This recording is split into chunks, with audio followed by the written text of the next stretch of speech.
کئی طرح کا پکوان ہے تو آپ کا میزبان آپ سے کہتا ہے کہ آپ کھیر بھی کھا سکتے ہیں، آپ حلوہ بھی لے سکتے ہیں، آپ دہی بھی لے سکتے ہیں، آپ بالائی بھی لیجئے، دہی بھی لیجئے، حلوہ بھی لیجئے اور صاحب کھیر بھی کھائیے۔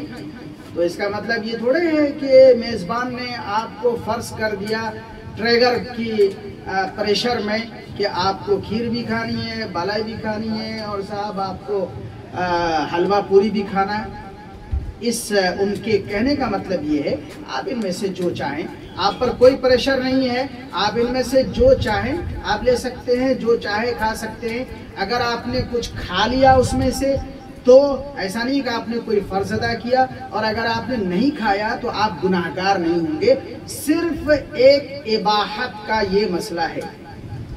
بتائیے اگر ہم کو یہ کہا جائے کہ آپ کے سامنے دو جوس رکھے ہوئے ہیں، آپ یہ کہا جائے کہ صاحب ایک گلاس دودھ کا رکھا ہوا ہے اور ایک گلاس آپ کے سامنے موسمی کا جوس ہے، آپ ان دونوں میں سے جو آپ پسند کریں۔ میں نے کہا میں دودھ پیوں گا، اب میڈیا والے آ گئے سامنے میں کہ جناب انہوں نے دودھ پسند کر لیا، یہ بڑے ہنگامے کی بات ہے، یہ تو دودھ پسند کر لیا۔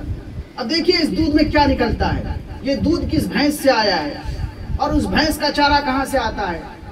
لیجیے جناب، بھائی ہمیں آپشن دیا گیا تھا، ہم چاہے دودھ اٹھائیں یا ہم موسمی کا جوس اٹھائیں، لیکن صاحب آپ کیمرہ لے کر آ گئے اور اس طرح اس ٹاپک کو ہائی لائٹ کر دیا جاتا ہے کہ صاحب کتنا بڑا ظلم ہے کہ 2 3 4 یہ صرف ایک آپشن ہے۔ یہ آپشن بھی کیوں ہے میں اس کے بارے میں آگے بات کروں گا۔ بہرحال میں بہت ہی آپ کو لائٹلی اور بہت ہی شارٹ میں یہ بات بتا رہا ہوں۔ تو اس آیت کا اترنے کا جو روٹ کاز ہے اور جو اس کا فلو ہے اور جو اس کا فوکس ہے وہ یہ ہے کہ ظلم نہ ہونے پائے، اور ظلم کیا ہے؟ یتیم بچیوں پر نہ ہونے پائے۔ اب اس ظلم کو روکنے کے لیے مرد کو آپشن دیا گیا کہ جناب آپ کہیں بھی شادی کر سکتے ہیں، آپ پوری دنیا میں آپ جائیے، یتیم ہی کیوں جس پر آپ ظلم کر سکتے ہیں، اور آپ 1 کیا 2 3 4 بھی کر سکتے ہیں آپ۔ تو تھوڑا سا ہماری تشریح کے باوجود ہو سکتا ہے کہ آپ کے جذبات یہاں پر تھوڑے سے پھر بھی آپ کے جذبات میں یہ آئے کہ چلیے یتیم بچیوں کے ظلم کو روکنے کے لیے کیا دوسرے ظلم کا دروازہ تو نہیں کھل گیا؟ ہمارے ساتھ تو ظلم کا دروازہ نہیں کھل گیا۔ آگے دیکھیں، فَإِنْ خِفْتُمْ کہا کہ 2 سے کر سکتے ہو، 3 سے کر سکتے ہو، 4 سے کر سکتے ہو، لیکن ایک شرط لگا دی، اور وہ شرط یہ ہے کہ عدل ہو، ان چاروں کے بیچ میں عدل ہو، ان چاروں کے بیچ میں عدل ہو۔ میں اس عدل پر آؤں گا بھی۔ ان چاروں کے بیچ میں عدل ہو تبھی آپ شادی کہیں بھی کریں، 1 یا 2 3 4 عدل ہو۔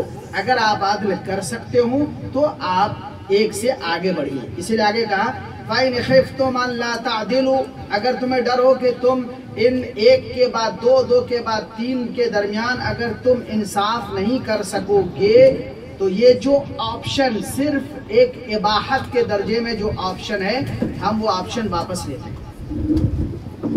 سن رہی ہیں آپ؟ ہم وہ آپشن واپس لیتے ہیں، اور آپ کہیں کہاں واپس لینے کا کہا گیا؟ آگے کہا فواحدتاً، یعنی وجوبی طور پر، لازمی طور پر اس کے بعد اگر تمہیں ڈر ہو کہ تم عدل نہیں کر سکو گے تو واجبی طور پر تم ایک ہی شادی کرو، واحدتاً، ایک ہی شادی کرو۔ دیکھا آپ نے یہاں پر بھی کیا ہے؟ یہاں پر یہ ہے کہ بیویوں کے ساتھ ظلم نہ ہونے پائے۔ وہاں کیا تھا کہ یتیم بچیوں کے ساتھ ظلم نہ ہونے پائے، اور یہاں کیا ہے کہ بیویوں کے ساتھ ظلم نہ ہونے پائے۔ اگر تمہیں اس بات کا ڈر ہے کہ ہم 2 بیوی میں سے کسی ایک پر ظلم کریں گے تو تمہیں پرمیشن نہیں ہے کہ تم 2 شادی کرو۔ تو کہاں ملی اجازت؟ آپ کی نظر میں اجازت ملی؟ میں وہ الگ بات کہہ رہا ہوں کہ سماج میں کیا ہو رہا ہے، آپ اس کو نہ دیکھیے، میں قانون کی بات کر رہا ہوں۔ اگر کوئی سماج میں غلط کر رہا ہے وہ غلط ہے، وہ قانون کے خلاف کر رہا ہے، لیکن میں اسلام کی بات کر رہا ہوں، میں قرآن کی بات کر رہا ہوں۔ تو کہا گیا کہ اگر تمہیں اس بات کا اندیشہ ہو کہ تم 1 سے زیادہ بیویوں کے درمیان انصاف نہیں کر سکو گے تو پھر تمہارے لیے 2 3 4 کی شادی گویا جائز نہیں ہے، ایک ہی شادی کرنی ہے، واحد ایک ہی شادی کرنی ہے۔ اچھا، تو یہاں پر بھی آپ نے دیکھا کہ گویا وہ آپشن کو واپس لیا گیا۔ چلیے ہم ایک اسٹیپ اور آگے بڑھتے ہیں اور ہم یہ کہتے ہیں کہ نہیں ہم عدل کریں گے، ہم عدل کریں گے، ہمیں ڈر نہیں ہے، ہمیں خدشہ نہیں ہے اس بات کا کہ ہم ظلم کریں گے، ہم عدل کریں گے۔ تو کیا تم عدل کرنے کا جب فیصلہ کر لے مرد، تو کیا وہ 2 یا 3 4 کی شادی کر سکتا؟ کہ اگر تمہاری شدید خواہش ہو بھی تب بھی تم 1 سے زیادہ بیویوں کے درمیان عدل نہیں کر سکو گے۔ یعنی قرآن کہہ رہا ہے، ایک اگر ترم خاں آئے اور کہے کہ نہیں صاحب میں تو عدل کروں گا، تو قرآن کہتا ہے کہ نہیں، تم عدل نہیں کر پاؤ گے۔ تو گویا کہ اب آپ دیکھیے، اب آپ سمجھیے پورے آپ اوپر سے نیچے سمجھیے کہ کہا کہ یتیم بچیوں سے شادی کر کے ان پر ظلم مت کرو، ظلم کی ممانعت ہے، باہر کہیں بھی شادی کرو اور 1 2 3 4 شادی کر سکتے ہو، لیکن یتیم بچیوں پر ظلم نہ کرو۔ پھر سیکنڈ میں کہا اچھا تم باہر کرنا چاہتے ہو، 1 2 3 4 کرنا چاہتے ہو کرو، لیکن ان پر بھی ظلم نہیں کرنا۔ اگر ظلم کرنے کا تمہیں امکان ہے، ڈر ہے، تو پھر تم 2 3 4 مت کرو، ایک ہی کرنا۔ کوئی کہتا نہیں میں ظلم نہیں کروں گا، عدل کروں گا، قرآن کہتا ہے تم عدل کر ہی نہیں سکتے۔ تو اب یہ بتائیے اجازت بچی یا ختم ہو گئی؟ اجازت بچی یا ختم ہو گئی؟ کیا خیال آپ؟ ختم ہو گئی۔ لیکن میں ایک بات اور کہنا چاہتا ہوں، آپ لوگ یہ سمجھ رہے ہوں گے کہ پھر بھی ہے، تو میں عدل کی بات آپ کو سمجھاتا ہوں۔ عدل کیا ہے؟ قرآن نے حکم دیا عدل کرو، اور دوسری جگہ قرآن کہتا ہے کہ نہیں تم عدل نہیں کر سکتے۔ عدل کی 2 قسمیں، عدل آپ سمجھ رہے ہیں عدل کس کو کہتے ہیں؟ انصاف۔ عدل کی 2 قسمیں، ایک عدل ہے معنوی اور ایک عدل ہے مادی، ایک عدل ہے باطنی اور ایک عدل ہے ظاہری۔ معنوی کیا ہے اور باطنی کیا ہے؟ کہ دل میں کسی سے لگاؤ کا ہونا، تعلق کا ہونا، محبت کا ہونا، اور مادی کیا ہے اور ظاہری کیا ہے؟ کہ جو آپ حقوق تقسیم کریں، یعنی کسی کا خیال رکھنا، کپڑے دینا، ان کی ذمہ داریوں کو اٹھانا، راتوں کی تقسیم کرنا، یہ ظاہری ہے۔ تو جہاں پر قرآن نے کہا ہے، منع کیا ہے کہ تم عدل کر ہی نہیں سکتے، تو وہاں یہ کہا کہ تم دل کے بارے میں عدل نہیں کر سکتے، کہ تم سب کو بانٹو کہ میں 100 گرام محبت اس سے کروں گا، 100 گرام محبت اس سے کروں گا، کیا یہ ممکن ہے؟ کیا یہ پوسیبل ہے؟ تو کہا کہ یہ عدل تم نہیں کر سکتے۔ تو پھر کیا کہا؟ آگے کہا وَلَوْ حَرَصْتُمْ فَلَا تَمِيلُوا كُلَّ الْمَيْلِ وَتَذَرُوهَا كَالْمُعَلَّقَةِ۔ تو تم کو عدل مادی کرنا چاہیے۔ عدل مادی یہ ہے کہ جس کا جو حق ہے، بنتا ہے، وہ سب کو دو، اور ایسا ظاہر نہ کرو کہ تم ایک کے ہو کر رہ گئے ہو اور سب کو تم نے الگ کر دیا ہے، دوسروں کو چھوڑ دیا ہے۔ تو عدل سے جہاں پر کہا گیا کہ تم عدل کر ہی نہیں سکتے، وہ عدل معنوی ہے، اور جہاں پر کرنے کا حکم دیا گیا ہے کہ تم عدل کرو، اس سے مراد ہے عدل مادی، یعنی برابر سب کے ساتھ معاملہ کرنا۔ تو اگر کوئی برابر سب کے ساتھ معاملہ کرنے پر قادر ہے تو یہ ایک آپشن اس کے لیے باقی ہے کہ وہ 1 کے بعد 2 3 4 شادی کر سکتا ہے۔ اللہ کے رسول صلی اللہ علیہ وسلم نے بھی شادیاں کی، اور اللہ کے رسول نے اس ایک حدیث میں اس عدل کو ظاہر فرمایا اور کہا اللہم ھذا قسمی فیما املک فلا تؤاخذنی بما لا املک، کہ اللہ جس پر میں قادر ہوں اس پر تو میں نے تقسیم کا معاملہ کر دیا، برابر تقسیم کی ہے، سب کے ساتھ انصاف کیا ہے، لیکن جس پر میں قادر نہیں ہوں، دل کا جھکاؤ، دل کا میلان، اے اللہ تو ہمارا مواخذہ اس پر نہ فرما۔ یہاں تک بات آ گئی، ہم نے آیت کو سمجھا۔ اب آپ آتے ہیں، میں حنظلہ صاحب گھڑی دیکھ رہے ہیں اس لیے میں اپنی بات کو شارٹ کر رہا ہوں۔ اچھا، تو اب آپ دیکھیے یہاں پر اس آیت میں دو ڈاؤٹ ہے، 2 اشکال کے۔ نمبر ایک کہ عورت پر ظلم. اب آپ نے دیکھا کہ اس آیت میں عورت پر ظلم نہیں ہے، نہ یتیم بچیوں پر ظلم ہے اور نہ ہی بیویوں پر ظلم ہے. قرآن کا مقصد صاف ہے، آیت صاف ہے، وہ میں نے آپ کے سامنے کھول کر آپ کے سامنے رکھا. اس آیت پر دوسرا اشکال یہ ہے، بہت سے لوگ اشکال کرتے ہیں کہ اس آیت میں مسلمانوں میں کہیے کہ اگر ہم یہ لفظ استعمال کرنا چاہیں، اگرچہ میں استعمال نہیں کرنا چاہتا، کہ مسلمانوں میں قرآن یا اسلام عیاشی کو فروغ دیتا ہے اور یہ کہتا ہے کہ 1 بیوی 2 بیوی 3 بیوی 4 بیوی سے شادی کرو. یہ اس کو ہائی لائٹ کیا جاتا ہے، یعنی جذبات اور جنسی تسکین کہا جاتا ہے. تو اب میں آپ کو یہاں پر بتاتا ہوں، ایک جملہ دیتا ہوں آپ کو. ہم نے تعدد کی بات کی تھی. تعدد کا مطلب ہے 1 2 3 4 5 6 جب ہوتا چلا جائے تو یہ تعدد ہے. اور دوسرا ایک لفظ ہے تحدید. تحدید کیا ہے کہ آپ الٹی گنتی شروع کیجئے، 10 9 8 7، تو یہ آپ پیچھے آ رہے ہیں، اور جب آگے بڑھ رہے ہیں تو تعدد ہے، اور جب آپ اوپر سے نیچے آپ گھٹا رہے ہیں تو وہ یا تحدید ہے، آپ اس کو اوپر، یا تنقیص ہے، آپ اوپر سے اس کو نیچے لا رہے ہیں. اب آپ دیکھیے کہ جب یہ آیت اتری تو اس آیت نے بیویوں کی تعداد کو بڑھایا ہے یا بیویوں کی تعداد کو گھٹایا ہے؟ یہ دیکھیے.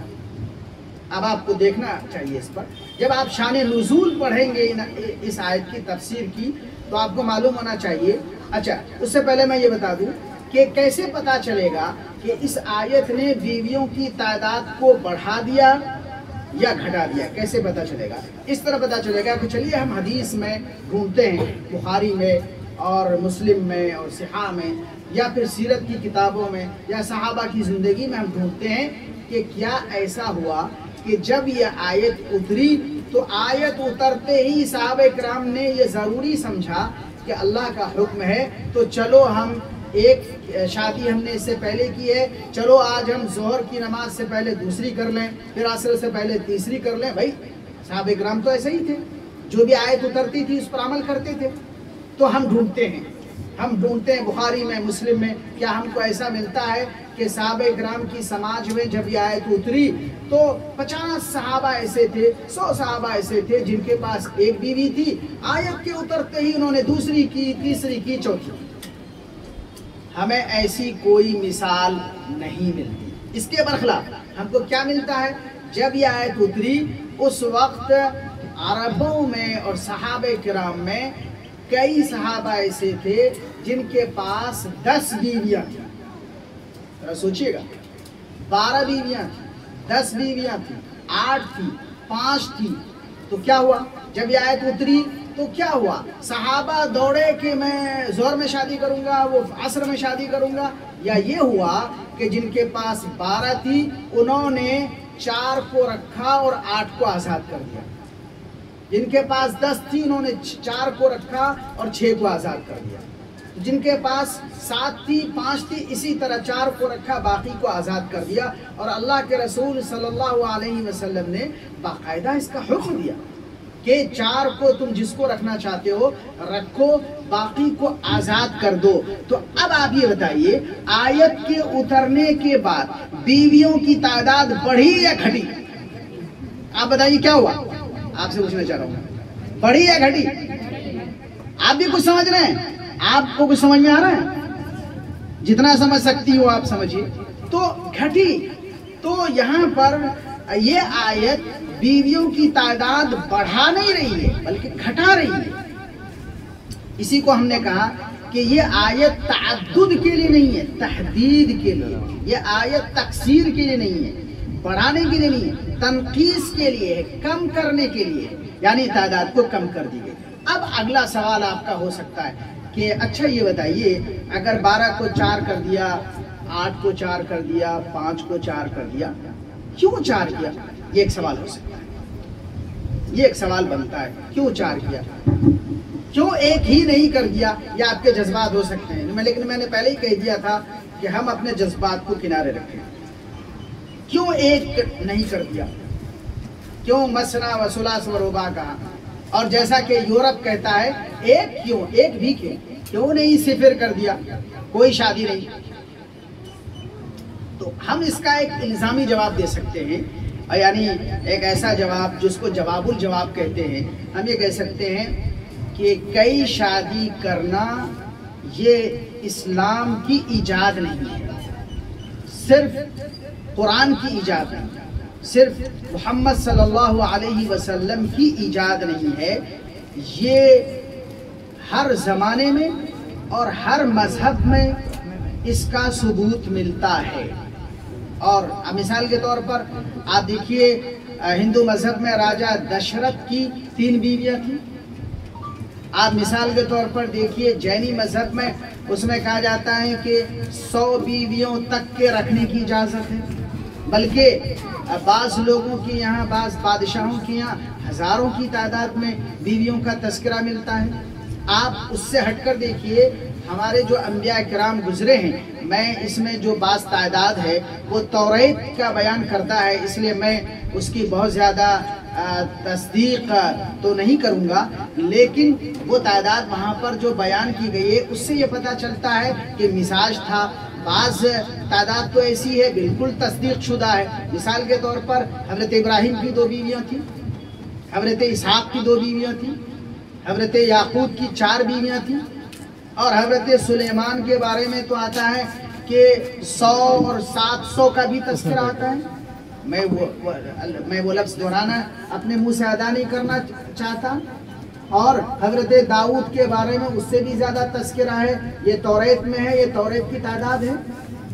تو اس سے یہ پتہ چلا، یہ آپ اچھی طرح ذہن میں بیٹھا لیجئے کہ یہ کوئی اسلام کا اقدام نہیں ہے، صرف اسلام کا اقدام نہیں ہے، صرف قرآن کا اقدام نہیں ہے، یہ ہر زمانے میں ہر مذہب میں رہا ہے. اور جہاں تک بات ہے کہ اگر ہم 0 تعداد کر دیں، جیسا کہ آج کل کے الحادی تہذیب کا یورپ کا ہے، جہاں شادی کا کوئی مطلب نہیں، شادی کرتے ہی نہیں، شادی کرتے ہی نہیں. صحیح ہے، شادی نہیں کرتے، لیکن کیا کرتے ہیں کہ اس کا نتیجہ، یہ 2 نتیجہ میں آپ کے سامنے پیش کرنا چاہ رہا ہوں کہ ایک عورت پوری زندگی میں، وہ بعض رپورٹیں جو میں نے پڑھی ہے، وہ 30-40 شادیاں کرتی،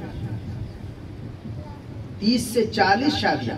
یعنی بعض لوگوں کے سروے آئے، یا تو شادی ہے ہی نہیں، اور اسی شادی کو کنڈم کرنے کا نتیجہ یہ ہے کہ وہ شادی کو اس طرح بدلتے ہیں جیسے کپڑے بدلتے ہیں.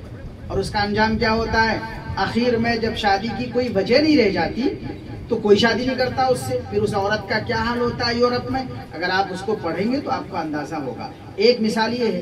دوسری مثال یہ ہے کہ پھر اس سماج میں بچوں کے ماں باپ نہیں ہوتے. 50% یورپ میں بچے ایسے ہیں جن کے ماں باپ کا پتہ نہیں.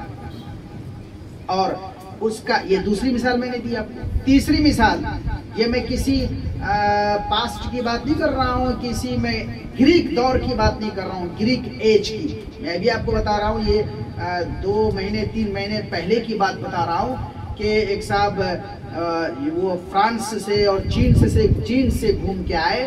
تو وہاں پر انہوں نے انٹرویو دیا، تو انہوں نے اس میں بیان دیا کہ وہاں پر حکومت کی طرف سے باقاعدہ پالیسیز نکالی جاتی ہے تاکہ لوگ شادی کریں. کیوں؟ اس لیے کہ ان کے پاس نوجوان نسل کی کمی ہو رہی ہے. جب شادی نہیں کریں گے، اور جب شادی نہیں کریں گے، صرف 2 مرد اور عورت تعلق رکھیں گے، تو بچے کی ذمہ داری کون نبھائے گا؟ بچے جب نہیں آئیں گے تو پھر ملک آگے کیسے بڑھے گا؟ نوجوان کہاں سے آئیں گے؟ تو ان ملکوں میں اب پالیسیز بنائی جا رہی ہے، چاہے وہ فرانس ہو، چاہے چین ہو، چاہے جاپان ہو. یعنی جو لوگ شادی کریں اور بچے پیدا کریں، ان کو بہت سے حکومت کی طرف سے بہت سے انعامات اور سبسڈیز اور بہت سی فیسلٹیز ملنے کا اعلان کیا جا رہا ہے. یہ وہاں ہو رہا ہے. اور ہمارے ملک میں اگر بچے زیادہ ہوں تو اس کو کہا جا رہا ہے کہ کم کرو. جو تجربہ دوسرے ملک کر کے تھک چکے، ہار چکے، اب وہ ہمارے ملک میں شروع ہو رہا ہے. دوسروں کے تجربے سے سبق نہیں لیتے.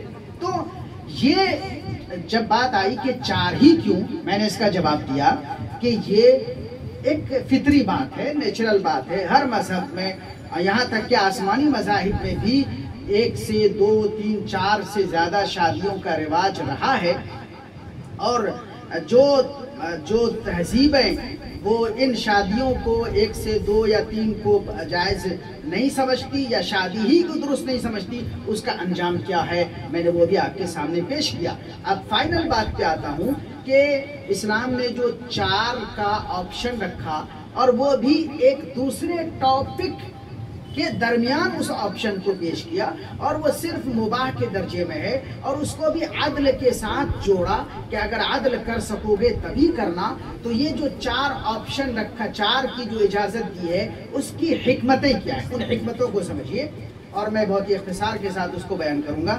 حکمتیں کیا ہیں؟ دیکھیے، پہلی حکمت کہ اگر یہ 4 کی اجازت نہ ہوتی تو کیا نقصانات ہوتے، اور 4 کی اجازت کی وجہ سے کیا فوائد ہیں۔ پہلی حکمت کہ سماج میں بہت سے ایسے حالات پیش آتے ہیں جس سے عورتوں کی تعداد بڑھ جاتی ہے، عورتوں کی تعداد بڑھ جاتی ہے۔ کون سے حالات پیش آتے ہیں؟ مثلا حادثات پیش آتے ہیں، بہت سی جگہوں پر ایکسیڈنٹ ہو گیا، ٹرین کا ایکسیڈنٹ ہو گیا، جہاز کا ایکسیڈنٹ ہو گیا، اور سڑک میں درگھٹنا ہو گئی۔ ان حادثات میں جو جائزہ ہے، جو سروے ہے، وہ یہ ہے، رپورٹ ہے کہ زیادہ تعداد مردوں کی شکار ہوتی ہے۔ یہ ایک کیوں؟ اس لیے کہ وہ زیادہ باہر ہوتے ہیں، وہ زیادہ فرنٹ پہ ہوتے ہیں، تو زیادہ تعداد ان کی مرتی ہے۔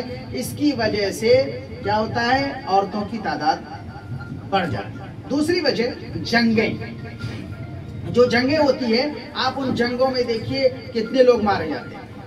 آپ پہلی عالمی جنگ اور دوسری عالمی جنگ کروڑوں لوگ مارے گئے، اس میں آپ عورتوں کا فیصد نکال لیجئے، تناسب نکال لیجئے کہ عورتیں کتنی ماری گئی اور مرد کتنے مارے گئے۔ اب ظاہر ہے جب مرد ہے، میڈیکلی بھی پروف ہے کہ مردوں کے مقابلے میں عورتیں زیادہ جیتی ہیں۔ آپ کے لیے خوشخبری ہے، آپ کے لیے خوشخبری ہے، مردوں کے مقابلے میں عورتیں زیادہ جیتی ہیں، اور میڈیکلی پروف ہے کہ ہارٹ اٹیک کے جو کیسز ہیں وہ مردوں کے مقابلے میں عورتوں میں بہت کم ہے۔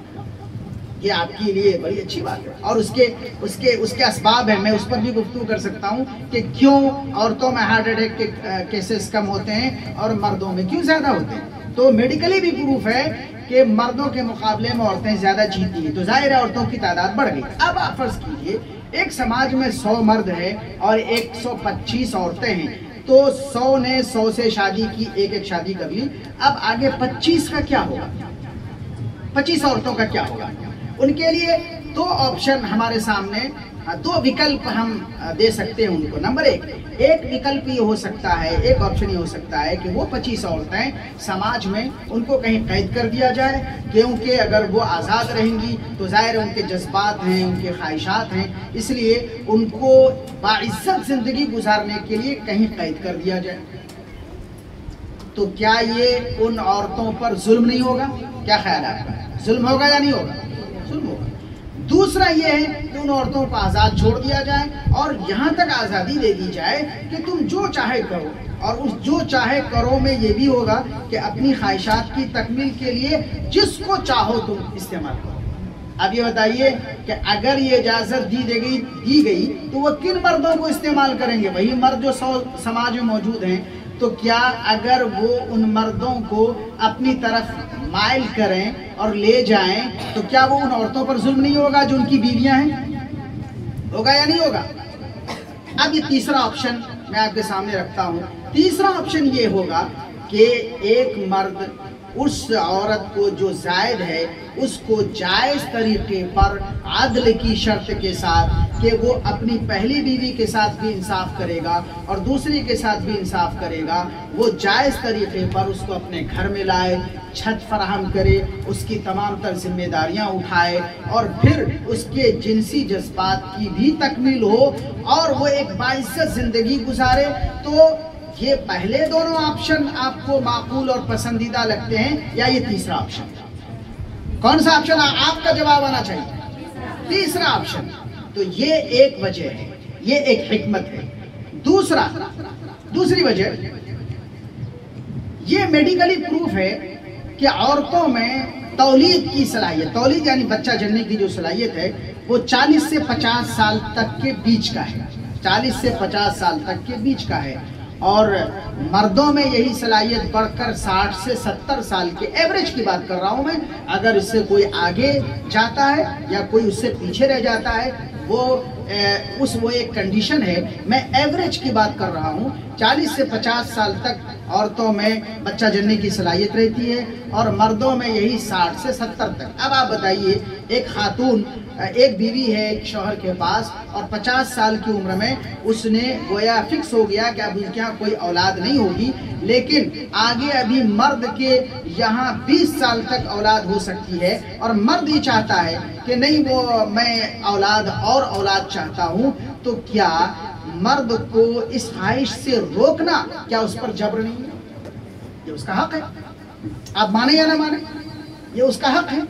تو اسلام آپشن دیتا ہے کہ گھر میں چک چک اور ٹخ ٹخ اور پخ پخ ہونے کے بجائے، میں تو ہونے کے بجائے بیوی اس بات کی اجازت دے کہ تمہارا حق ہے اور تم اس کا استعمال کرو. یہ سیکنڈ آپشن میں ہوتا ہے. تیسرا آپشن یا تیسری حکمت یہ ہے، اور بھی بہت سی حکمتیں ہیں لیکن میں یہ تیسری پر اپنی بات ختم کروں گا، کہ بہت سے کیسز میں ایسا ہوتا ہے کہ عورتیں بانجھ پن کا شکار ہوتی ہیں. یہ ایک حقیقت ہے یا نہیں ہے؟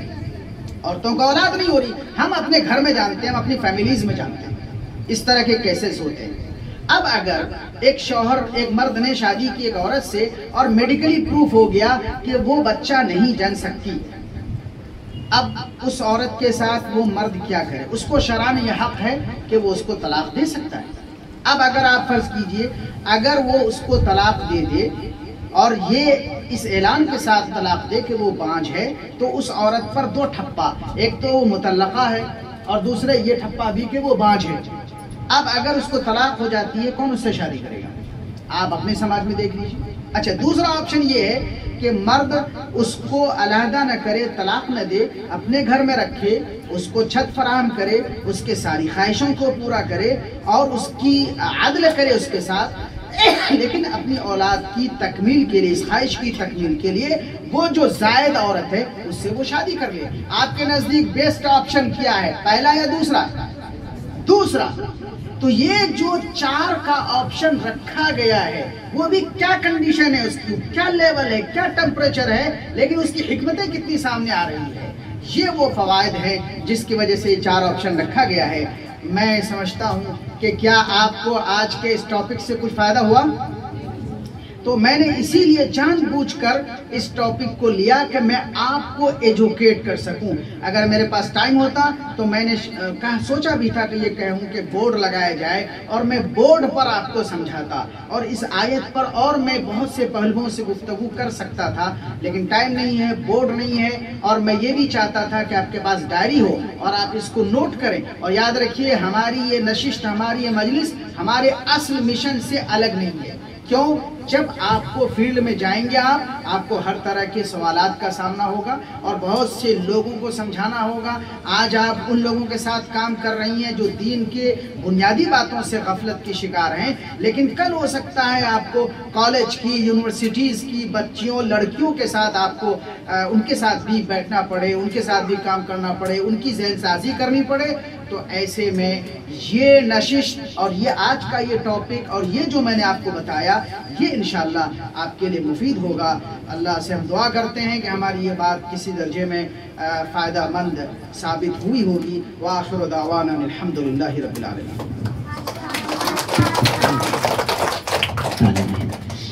یہ معلمات حضرات سے میری درخواست ہے کہ جو آپ لوگوں نے سلسلہ شروع کیا ہے اس سے متعلق آپ کے پاس کوئی سوال اگر ہو تو سوال پیش کر سکتی ہیں. جو ان سے بھی پریشانی آ رہی ہو، پورنیہ شہر میں مہینے میں 1 مرتبہ جو پروگرام ہو رہا ہے وہ ناکافی ہم سمجھ رہے ہیں، کیونکہ ہمارے سامنے بہت ساری بچیاں ہیں جو چھوٹ جا رہی ہیں. مثلا کوچنگ سینٹر میں جو بچیاں پڑھ رہی ہیں، اسکولوں میں جو لڑکیاں پڑھ رہی ہیں، ان تک ہم نہیں پہنچ پا رہے ہیں، اور مہینے میں صرف 1 پروگرام ہوگا تو پھر وہاں تک پہنچنے میں ہمیں کافی تاخیر ہوگی. تو مناسب یہ معلوم ہوتا ہے کہ جو معلمات ہیں، معلمات اپنے ساتھ اپنی طالبات کو جوڑیں اور طالبات کا استعمال کریں. جو طالبات مدرسے میں زیر تعلیم ہیں، اگر ابھی سے ان کا مزاج بنے گا، کل ہو کر آپ صرف اپنے گھر پر اور اپنے مدرسے میں بیٹھ کر کے بھی ڈائریکشن کر سکتی ہیں اور گائیڈ لائن کے ساتھ ان کا استعمال کر سکتی ہیں۔ تو اپنی یہاں جتنے معلمات ہیں اپنے ساتھ ان بچیوں کو رکھیں جو سینئر بچیاں ہیں، جو کام کر سکتی ہیں۔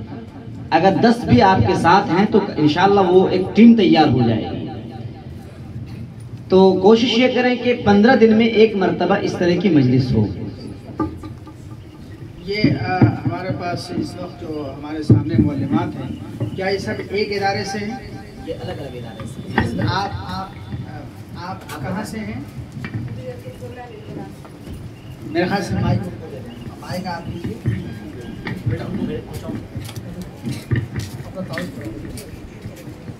اپنا نام بتائیں۔ السلام علیکم، میرا نام زینب ہے اور ہم خدیجۃ الکبریٰ للبنات سے ہیں۔ آپ اس کا جو کام چل رہا ہے آپ اس کی نگرانی کر رہی ہیں؟ جی مثال تو آپ تھوڑا سا جو کام وہاں پر آپ بچیوں کو لے جاتی ہیں اس کو 1 منٹ میں ذرا آپ بتائیں تاکہ یہ ہماری معلمات بھی سنیں۔ کتنے بچیوں کو لے کر جاتے ہیں؟ 2 لفظوں میں نے اس کو بیان کیا ہے۔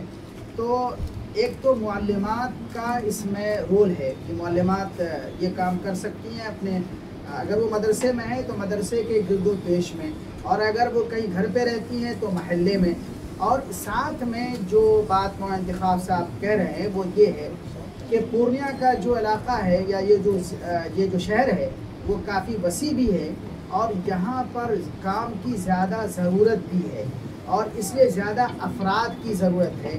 اگر ہم صرف معلمات پر اکتفا کریں گے تو ایک معلمہ کہیں پر بھی جائے گی، ظاہر ہے وہ جلدی جانا ان کے لیے ممکن نہیں ہوگا، اور اگر جلدی نہیں جائیں گی مطلب 15 دن میں، جلدی سے مراد یہ نہیں ہے کہ روز، یعنی 15 دن، اگر وہ اس کو 15 دن پر اگر پروگرام کو وہ دہراتی نہیں رہے گی تو لوگوں پر جو اس کا امپیکٹ پڑنا چاہیے، اثر پڑنا چاہیے زندگی پر، وہ کم پڑے گا۔ اگر جہاں پر بیماری زیادہ ہو تو ڈوز بھی اتنا ہی ہائی دیا جاتا ہے۔ تو اس شہر کے جو ضرورت ہے اس کے لحاظ سے ہمیں تعداد کو بڑھانا پڑے گا۔ ہم تعداد کو کیسے بڑھائیں؟ تعداد کو بڑھانے کا ایک طریقہ یہ ہے کہ ہمارے ادارے میں جو بچیاں ہیں، چاہے وہ آخری درجے کی بچیاں ہوں تو بہتر ہے، یا نہیں تو کسی بھی درجے کی ہوں، لیکن اگر وہ اس کام کے لائق ہے کہ وہ کلمہ سکھا سکے، وہ سورت سکھا سکے، وہ درود پڑھوا سکے، وہ نماز کی کیفیت کو بتا سکے، تو ہم ان بچیوں کو بھی اپنے ساتھ میں لے کر کے جائیں، اور جہاں پر ہم جائیں وہاں پر ان بچیوں کے ذریعے سے ٹریننگ کا کام کریں۔ ٹریننگ کا کام کا مطلب یہ ہے کہ اگر فرض کیجئے 20 خواتین آپ کے پاس آئی ہیں تو سب کو ایک آدمی پڑھائے، اس کے مقابلے میں ایک آدمی سکھائے، اس کے مقابلے میں اگر آپ 5 بچیاں ساتھ میں لے کر گئی تو 5 بچیوں میں ان خواتین کو آپ بانٹ دیں۔ ایک بچی کے حصے میں 5 خاتون آئی، اب وہ بچی ان کو ایک گروپ بنا کر کے ان کو وہ چیزیں وہ یاد کرا سکتی ہیں، ان کو دہروا سکتی ہیں اور ان کو بہت سی چیزیں آسانی سے بتا سکتی ہیں۔ اس کے 2 فائدے ہوں گے کہ خواتین میں بھی فائدہ بڑھ جائے گا، اور دوسرے یہ بچیاں ٹرینڈ ہوں گی، اور شاید یہ زیادہ بڑا فائدہ ہوگا، کیونکہ کل کو یہ ہمیں وہ یعنی تعداد بھی بڑھانی ہے، ہمیں معلمات کی تعداد بڑھانی ہے، ٹرینر کی تعداد بڑھانی ہے، تو آپ کی زیر نگرانی یہ بچیاں آئندہ کے لیے تیار ہو جائیں گی۔ یہ ہمارا مقصد ہے۔ میرے خیال سے آپ حضرات کیا خیال ہے، اس سے متفق ہیں آپ؟ یا اگر اس میں کوئی دشواری ہے تو وہ بتائیں۔ آپ کیا ہے، آپ اس سلسلے میں کیا فرمائیں؟ جی بے شک اچھا ہے یہ مشورہ۔ نہیں یہ ہاں یہ جو ابھی بتایا ہم لوگوں نے اس کے بارے میں آپ فرمائیے۔ یہ تو اچھی بات ہے کہ بچیاں ساتھ میں جائیں اور معلومات کے ساتھ مل کر کام کریں جی، اور اس سے زیادہ فائدہ ہوگا۔ تو اس کو کیسے مطلب انشاءاللہ آپ اس کی رہنمائی کیجئے، آپ یہاں پر ذمہ دار بھی ہیں، آپ اپنے ادارے میں جہاں پر جو معلومات جاتی ہیں ان کے لیے بھی اور دیگر کے لیے بھی آپ ذرا سا، ہم تو یہ چاہیں گے کہ آپ کے پاس ان کا پرسنل نمبر ہو، یعنی آپ ان پر فون سے بھی آپ کانٹیکٹ کریں، ہم جو نہیں کر سکتے، لوگ جو کر رہے ہیں دیہات میں، جو ہم لوگ کر رہے ہیں، ہر ہفتے اس طرح کا اجتماع ہوتا ہے اور ہر ہفتے 70-80 خواتین جمع ہو جاتی ہیں۔ ہر ہفتے پہلے ہفتے میں اس علاقے میں یہ کام شروع ہوا جہاں پر خواتین دین سے دور تھیں. پہلے ہفتے میں جو خواتین جمع ہوئی تھی تقریباً 60 خواتین جمع ہوئی اور دوسرے ہفتے میں جمع ہوئی 80 ہوئی. یہ تعداد دن بدن بڑھتی جا رہی ہے. تو یہ ہر ہفتے میں اتنی تعداد میں جمع ہو رہی ہیں.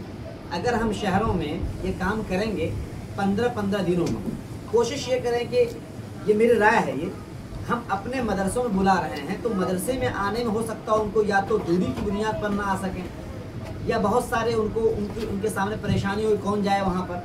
تو اگر ہمارے پاس کوئی ایسی بچی ہو جن کا گھر یہاں ہو، اگر ان کے گھر والے ان کی امی تیار ہو جاتی ہیں تو ان کے گھر میں اگر جگہ ہو تو اس گھر میں اگر 10-15 خواتین جمع ہو سکتی ہیں آسانی سے آس پاس کی جو ہمارے مدرسے نہیں آ سکتی ہیں، تو ایک معلمہ اور 5 بچیوں کو بھیج دیں وہاں پر. یہ زیادہ بہتر ہے اس کے بنسبت کہ وہ ہمارے مدرسے میں آئیں. آنے میں ان کو تکلف ہوگا اور وہاں جمع ہونے میں ان کو کوئی پریشانی نہیں ہوگی. فاطمہ آپا، میں آپ تمام حضرات سے یہ کہنا چاہتا ہوں، جیسا کہ مولانا نے بیان کیا کہ وہاں 60-70 خواتین آتی ہیں. ہم یہ نہیں کہتے کہ یہاں پر اتنی تعداد، یہ شہر ہے، اس کی اپنی ضرورتیں ہیں، اس لیے آپ تعداد سے بالکل نہ گھبرائیے. اگر آپ کے یہاں 2 بھی آتی ہیں، 3 یہاں سے شروع کیجیے، 2 3 4. لیکن اس کے لیے شروع کرنے کے لیے آپ کو ذہن سازی کرنی پڑے گی. آپ یہ بھی کر سکتی ہیں کہ آپ نشاندہی کریں کہ فلاں گھر میں ایسا ہو سکتا ہے. اگر وہ بات ہم تک پہنچ جائے گی تو ہو سکتا ہے کہ ہم کوشش کریں، ہمارے قاری صاحب کوشش کریں گے. کم از کم آپ یہ بتا سکتی ہیں. تو کیا اس کے لیے انشاءاللہ آپ تمام لوگ تیار ہیں؟ پورے جناب ارادے سے بولیے ہاں انشاءاللہ. دیکھیے یہ بہت بڑا کام ہے. آپ نسلوں کو تیار کریں گے اور یہ پورنیہ اور سیمانچل میں ایک بہت بڑی ضرورت کی تکمیل ہے. ہمارے مولانا انتخاب صاحب یہ گورکھپور میں پڑھاتے تھے اور بہت ہی ذی استعداد ہیں ماشاءاللہ، اور بڑی شکر کی بات ہے اور فخر کی بات ہے. جب یہ آئے تھے تو ایک موقع پر ہم نے ان سے کہا تھا کہ کیوں آئے، لیکن آج میں دیکھ رہا ہوں کہ اتفاق سے انہوں نے بنات سے شروع کیا اور آج میں دیکھ رہا ہوں الحمدللہ جس طرح ان سے فائدہ پہنچ رہا ہے تو مجھے خوشی ہو رہی ہے اور میں اس پر شکر ادا کر رہا ہوں. گورکھپور چھوڑ کے یہ یہاں آ گئے اور آپ جانتی ہیں گورکھپور سے چھوڑ کے آنے کا مطلب کیا ہے؟ یعنی مطلب یہ ہے کہ 25,000 کا ڈفرینس ہے یا اس سے زیادہ کا ہو سکتا ہے ویتن میں، تنخواہ میں، لیکن یہی کام کر رہے ہیں. ہمارے قاری صاحب ماشاءاللہ یہ ہر وقت ہمہ دم تیار رہتے ہیں اور شاید اگر میں یہاں پر ہوں اور میں تھک جاؤں لیکن یہ نہ تھکیں گے. یہ میں آپ سے صرف یہ کہنا چاہتا ہوں کہ صرف ہم لوگوں کی ذمہ داری نہیں، آپ کی بھی ذمہ داری ہے. یہ سوال ہم سے بھی صرف نہیں پوچھا جائے گا، یہ آپ سے پوچھا جائے گا، یہ آپ کے علم کا ٹیکس ہے. ہاں یہ ہو سکتا ہے آپ سے نہ پوچھا جائے کہ تم نے سلمان نسیم کو سمجھایا تھا، نہیں سمجھایا جائے، لیکن یہ ضرور پوچھا جائے گا تم نے فاطمہ کو، صالحہ کو، زاہدہ کو بتایا تھا کہ یہ نہیں بتایا تھا. اور ہم آپ کو وہی بھیجنا چاہ رہے ہیں، فاطمہ، صالحہ اور زاہدہ کے پاس. تو انشاءاللہ میں سمجھتا ہوں کہ جتنے لوگ موجود ہیں وہ سب اس کام کو شروع کریں گے انشاءاللہ. پھر سے میں یہ معلمات کی بات کر رہا ہوں. کیا آپ گھبرا رہی ہیں؟ آپ لوگ گھبرا رہی ہیں؟ کوئی پریشانی ہے تو وہ بتائیے، اس کا حل بھی، کاؤنسلنگ بھی کر سکتے ہیں ہم لوگ. جی مائک ہے آپ کے پاس؟ ہاں یہ جیسا گروپ میں بولا گیا تھا مولانا آئیں گے آف لائن میں ہم لوگ ان سے یہ تمام سب گروپ میں موقع یہ آمنہ لبنات کی معلمہ شامل نہیں ہیں اور جو شامل ہیں وہ ایکٹیو نہیں ہیں. صرف آپا فاطمہ الزہرا آپا ایکٹیو رہتی ہیں اور ہمیرا ایکٹیو رہتی ہیں، باقی سب وہ ہیں. اور ہاں ادھر جو ہیں جی ماشاء اللہ ایکٹیو. اور طبیب آزاد صاحب آپ ایکٹیو نہ رہیے، آپ اپنی معلومات رکھیں. اور طبیب صاحب کی جو اہلیہ ہے وہ تو پورا خدمت میں لگی ہوئی ہے.